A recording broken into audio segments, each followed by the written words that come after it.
Well, hello. My name's Tim Maxcey, and I serve as an elder at the Maine and Oklahoma Church of Christ in McAlester, Oklahoma. I'm here today in Fort Gibson. It's August 12, 2020, and I'm with Bob Young, and we're going to talk today about the mission report for Latin American leadership development.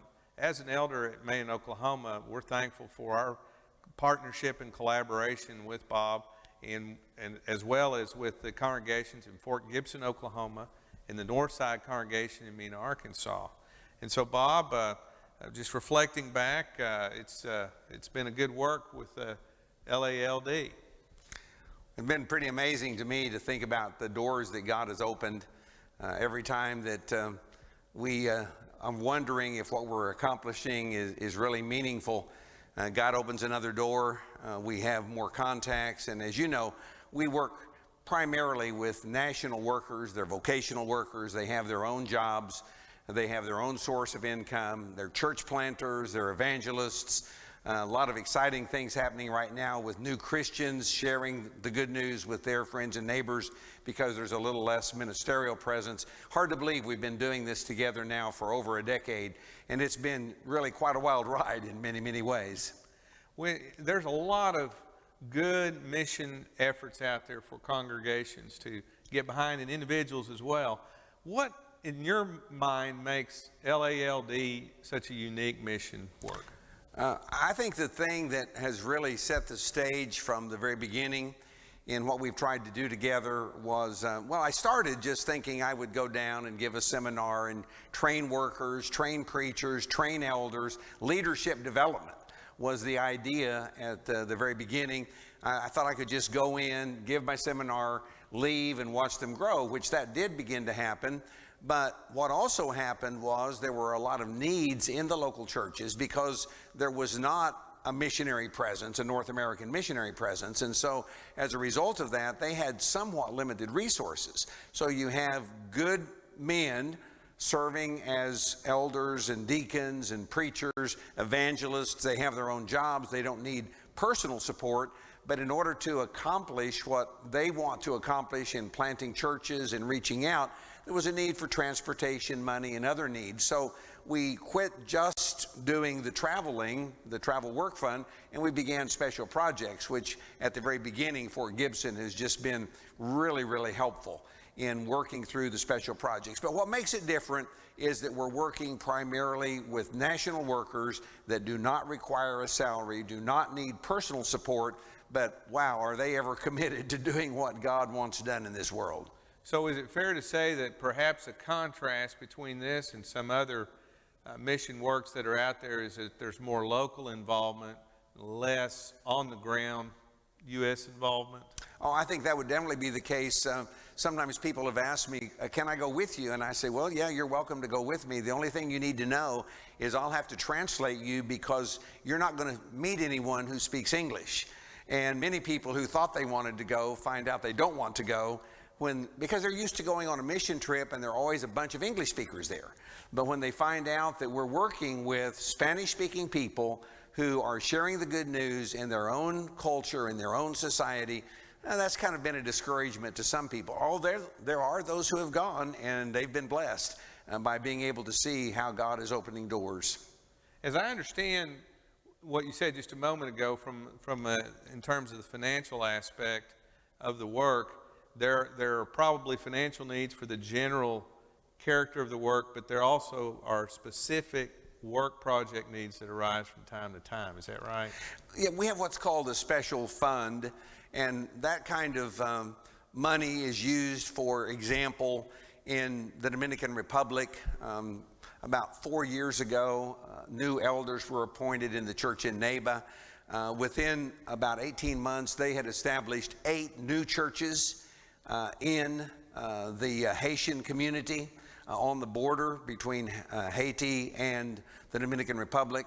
And the need is simply for transportation so that someone can travel, a deacon can travel, an elder can travel, a minister can travel, an evangelist can travel, and work with those particular communities. And so $25 a month supports that Haitian church plant. So you can do the math on that and you realize about $200 a month takes care of 8 church plants. And that kind of thing is frequent in other places. So we help with those kinds of costs, but it's not personal support. They have their own jobs. Okay. I'm going to put you on the spot for just a moment, Bob, because it's a little bit off of script, but I'm going to ask you how much of the money that we as congregations and individuals that we're giving to this program, this mission effort, how much of it's going in your pocket? Well, none of it's going in my pocket. I'm a volunteer. And so I do all of that gratis.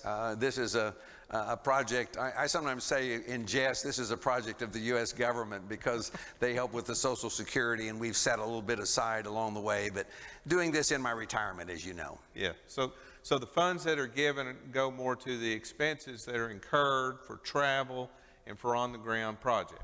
Well, actually, the fact of the matter is the churches that you mentioned, Northside in Mena, Fort Gibson, and Maine in Oklahoma, basically all of the travel funding is done through those 3 churches. The monies that those churches give is sufficient for the number of trips that are made each year. That's been a few more in years past. Right now it's a little less because of the changing circumstances, but I would say on average 6 to 8 trips to Latin America each year, and that's all funded by those 3 churches. So all of the rest of the funding actually goes to special projects, primarily church planting. Okay, we're sitting here in 2020, and as you said, we've been going at this for a better part of a decade or more. Where are we at now with the effort, and where do you see us headed? We may need to break that down, I don't know. Well, pretty amazing to me that the effort has gone on virtually unhindered. Because of the dependence on national workers, they're where they want to be. They're at home, and they've kept doing what they were doing. Actually, whenever they didn't have jobs for a time, which was a very difficult time financially, but they actually had more time to do evangelism and to do church planting, which they did. But I see the work continuing. The number of baptisms has changed very, very little. As you know, I work with about 100 churches in Latin America. That would be approximately 8 or 10 model churches in each of about 12 countries. And in those churches, probably on average, we have about 2,000 to 3,000 baptisms each year. That would probably be 20 or 30 per church. So we see the results, and those are little changed with the COVID problem, with the virus problem, because the workers are still in place and they're still doing their work. As I understand it, though, the effort's not just confined to the conversions and baptisms, but you do other work as well with mentoring and training, is that right? Well, we have probably over the last 10 years plus, I could probably very quickly name 20 or 25 Timothys or Tituses that have been developed, and now they're giving seminars with the discovery of technology by the Latin American churches. Now the churches in various countries are finding out, wow, there's some really, really good speakers from other countries that can help us a lot in our growth. So there's been a lot of spiritual development, and they're more and more self-sufficient, which is our goal in mission work, that they might be able to do the work on their own. That's the ultimate goal. So you mentioned COVID earlier. Are there any unique issues from COVID that you're having to deal with other than what we've already talked about? Well, I think one of the interesting things that's happened is that the local churches have accepted more responsibility for their own growth and presence in the community. And I'm amazed. I could very quickly tell you about 4 or 5 cases where new Christians immediately began sharing the gospel with their family members. There wasn't a ministerial presence. The person who had been working in the church plant was not able to travel. And so the people were baptized, the new Christian baptizing their friends, their neighbors, their family members. And then I get pictures of that and I think, wow, I think this is the way the gospel's supposed to work. Now, Bob, you and I aren't going to be on this earth forever, unfortunately, or maybe fortunately, you know.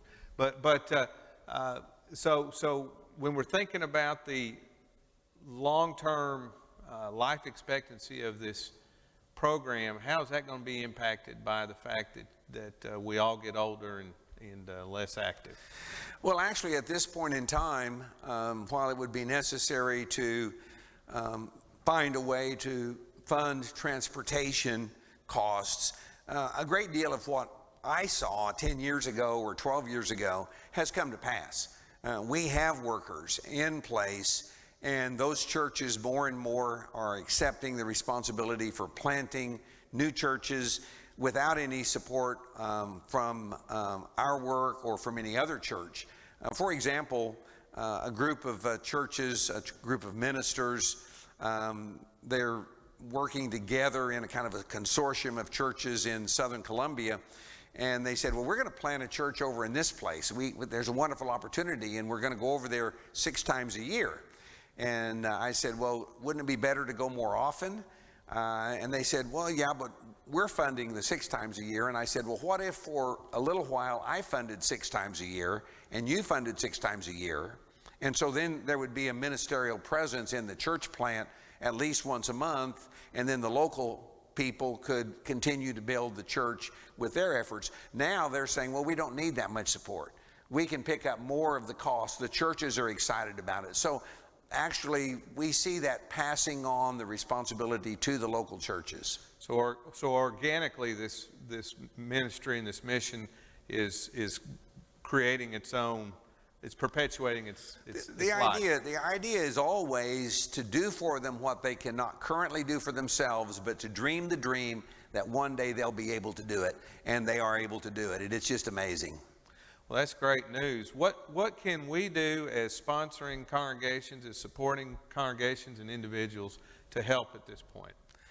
Well, to the extent that we have people who are interested, then we're able to identify additional special projects where model churches with elders in most cases want to reach out, and we can say, sure, we're happy to help with that and to develop the plan with them so that they're able to be equipped to do it in the future. So we're doing really well. Every time someone wants to help, we can find a way to use those funds, but thankfully God has blessed in marvelous ways what we're doing together. So if somebody wants to help in a tangible, specific way, who do they need to contact? Well, because of our relationship with Maine and Oklahoma, the host congregation or the sponsoring congregation, checks can be made out, simply Church of Christ. I do all of the accounting and give the report every quarter, as you know, to the elders there and also to the church here at Fort Gibson. So that's the oversight of the work. But they can contact us on my website, bobyoungresources.com. There are links that will help them find the reports, and on all of the reports there's information about how to participate.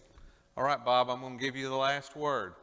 Anything else you want to tell people before we I'm grateful. I'm grateful for God's guidance, God's part in what's happening. I'm grateful for those who continue to make it possible. We say thank you, and we ask for your prayers that God might help us continue to glorify His name and to equip His people in all parts of Latin America to share the good news of Jesus Christ. Thank you, Bob. Thank you.